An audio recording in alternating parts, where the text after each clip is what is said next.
මාස 18 දවස් 30ක් මෙතන. බැකෝ එකේ ලොකු අවුලන්නේ තියෙන්නේ නැත්තේ. මගේ මේ ගෑස් කට් වල පොඩි කේස් එකක් තිබ්බේ. ඔක්කොම කැලි ටික ගෙනත් දුන්නා. තාම නෑනේ. ගෑස් කට් වල පොඩි දෙයක් නෙමෙයි. ඕක එන්ජින් එකේ ලොකු ප්‍රශ්නයක් තියෙනවා. ඒ ලොකු ප්‍රශ්නයක් තියෙනවා පුතේ ඔය එන්ජින් එකේ. මාව කොහොමද දන්නේ? යන්නේ. නා යාර தெரியுமா? අඩාඩි වගේ. පුෂ්පා රාජ්. මේ මට තමුසේ කවුරුණත් මට වැඩක් නෑ ඕයි. මම මේ ආවේ මම තමුසේ මොකද ප්‍රශ්නේ? ඉත බාසුන්නේ නැහැ නාට ඇත්තට පෙට්ටි කොණ්ඩු වාංග. රිපෙයාර් පණිල්ලන්න.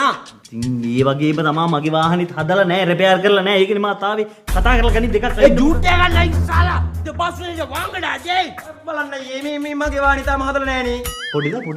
පොඩිද? ඔව් දැන් ඕක මගේ වාහනේනේ.